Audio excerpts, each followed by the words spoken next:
Welcome to the Rugby Obsession Deep Dive. What if I told you the most exciting, expansive attacking system in World Rugby right now is coming from the England squad? Yeah, you normally wouldn't believe it, right? No, exactly. I mean, usually when we talk about a team undergoing a massive tactical shift, there's this expectation of a really painful, awkward transition period. Right, like broken defensive lines, mistimed runs. Yeah, and just a whole lot of dropped balls. But looking at what's brewing right now ahead of these July Nations Championship tests against the Springboks, Fiji, and Argentina, that awkward transition phase actually feels genuinely electric. It really does. And real quick, before we jump into the absolute transformation happening within the squad, I want to encourage you to subscribe to the Rugby Obsession YouTube channel and newsletter from the link in description. So to execute a system that ambitious, you can't just throw any group of talented players onto the pitch. You need the perfect depth chart to make that philosophy a reality. Absolutely. Today, we are ranking exactly who fits this new philosophy across the backline. And, an expansive, fast-paced attack, it lives or dies by the players pulling the strings. So you really have to start with the 10 and 15 shirts. Yeah, the playmakers. Right. They are the central nervous system of the entire operation. And George Furbank is sitting at #1 for fullback in this new setup. The way I look at Furbank here, it's almost like having a dual-engine vehicle. That's a great way to put it. Because he can step in as a first receiver. It's like having two fly halves on the pitch at the same time. How does that dual playmaker setup specifically unlock Blackett's new attacking vision? Well, it actually changes the entire spatial geometry of the attack. When Furbank sweeps into the line, he obviously has the playmaking skills to link with the wingers, but crucially, he poses a genuine carrying threat to break through space himself. Right, he can just slice right through. Exactly. And the moment a defender even glances at him to check his run, that's like a half second of hesitation. At the international level, half-second gap is literally all you need to slice a defensive line wide open. Oh, wow. And that hesitation is just the golden ticket for the guy sitting at #1 on the fly half depth chart, which is Finn Smith. Oh, without a doubt. Because Finn just thrives on playing at a high tempo, right? He attacks the game line. He loves to constantly ask questions of those big forwards defending the close quarters. But, a fly half cannot attack the gain line on every single phase without getting physically dismantled by the opposing pack. Yeah, he needs a release valve. Exactly. Finn Smith needs that release. Yeah. So when Furbank steps into that first receiver slot to take on the defensive pressure, Finn Smith can fade into these slightly deeper pockets of space. I see. So he gets a bit of breathing room. Right, and from back there, his panoramic view of the defense opens up entirely. He can scan the field, dictate the game, or launch a wider sweeping attack without having a 115-kilo flanker trying to take his head off. Which is definitely a plus. Yeah, definitely. But looking down the depth chart, we still have Freddie Steward sitting at #2 for fullback. I know he had that thumb surgery recently, but he remains a colossal asset, right? Oh, 100%. Stewart brings a totally different profile to the backfield.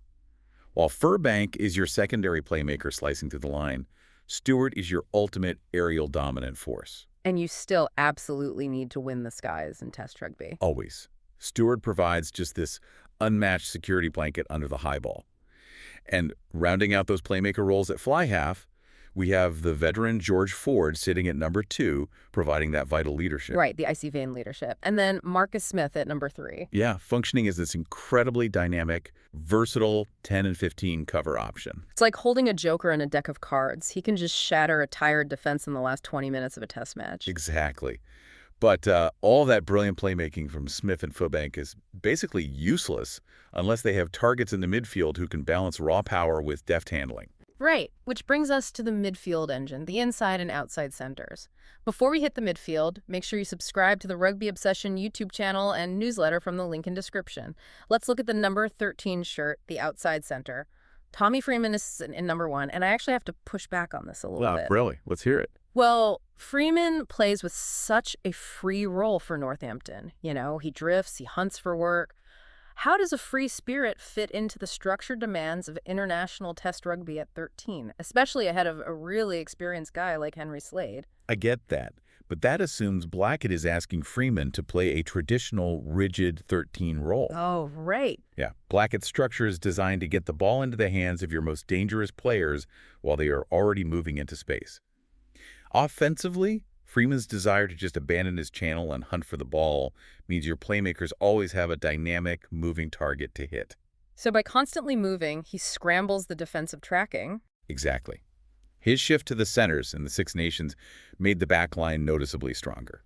You keep Slade at number 2 for his veteran savvy, of course, but you want Freeman's unpredictability right now. That makes a lot of sense. Let's move inside to the number 12 shirt. Highlight this one, because the inclusion here is massive. Benhard Janse van Rensburg. He becomes officially eligible on July 8th, and he sits right at number 1 on this chart. He is a perfect fit for Blackett's mold. Right, because he's huge, powerful, really greedy in the carry, but he also has the necessary handling skills. And that specific combination is the holy grail. Think about it. If an inside center only has raw power, the defense will just chop tackle him at the ankles. Sure. If he only has handling skills but lacks size, they'll just drift sideways and push him out because they aren't afraid of his power. So Janse van Rensburg basically short-circuits their defensive decision-making. He forces the defense to freeze. When he takes the ball to the line, defenders have to plant their feet and hesitate, waiting to see if he slips a quick tip pass. Wow, and that split second is where the expansive game breathes. Down at number 2 for inside center, we have Seb Atkinson, who plays a very similar style. He can comfortably slot into that first receiver role we talked about earlier. Yeah, it creates a system of interchangeable parts that don't dilute the overall power of the machine. Okay, so with the playmakers creating space and the midfield punching holes, the final pieces of the puzzle are the clinical finishers on the wing and the scrum halves feeding the entire machine from the base. Let's start with the wing. Okay. Emmanuel Fewa-Boso commands a starting spot. I mean, since returning from surgery, he has been quite literally unplayable. Oh, absolutely unplayable. I actually want to throw this out to you listening right now. Drop your thoughts in the comments. Who do you want to see partnering Fewa-Boso on the wing, and do you agree with this new high-tempo backline strategy? Because the battle for that second spot is fierce. It is, but based on this depth chart, Tom Roebuck is the likely partner. And there's a very specific tactical reason for it. It's his aerial threat, right? Exactly. Both Borthwick and Blackett highly value that incredible aerial threat. When you play a high-tempo game, you inevitably stretch the opposing defense until they scramble. And when a defense scrambles, the space just naturally opens up on the opposite edge of the field. Right, which makes a perfectly weighted cross-field kick one of your best weapons. Roebuck isn't just fast.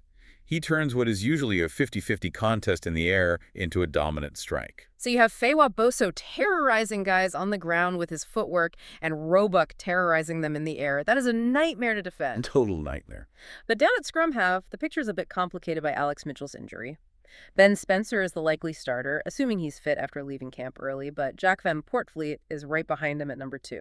Yeah, and JVP brings a tactical element that closely replicates what they lose with Mitchell. Which is that dangerous threat around the fringes of the ruck. But why does a running scrum half actually matter so much to the playmakers out wide? Well, it's all about those defenders stationed right next to the breakdown, the guards and bodyguards. Right. If the scrum half only ever passes, those big forward defenders can cheat and drift outward to join the main defensive line. Which basically puts an extra body in front of your fly half. Exactly.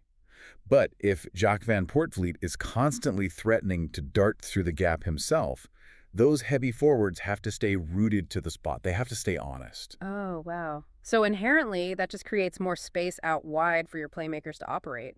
It is such a beautiful causal chain. It's a completely interconnected tactical web.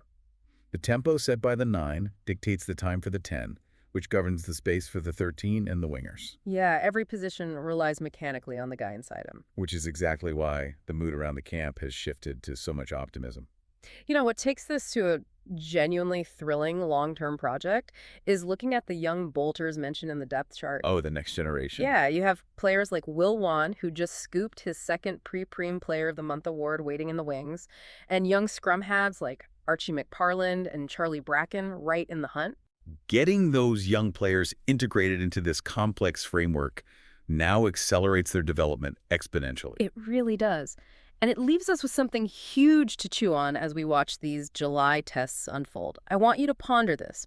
If Borthwick's new expansive system takes root now, how terrifying could this backline be by the next World Cup once these young bolters fully mature. It's an explosive foundation for the future. It really is. Well, make sure to subscribe to the Rugby Obsession YouTube channel and newsletter from the link in description. Thank you for listening to the Rugby Obsession Deep Dive, and we'll look forward to you listening to our next episode.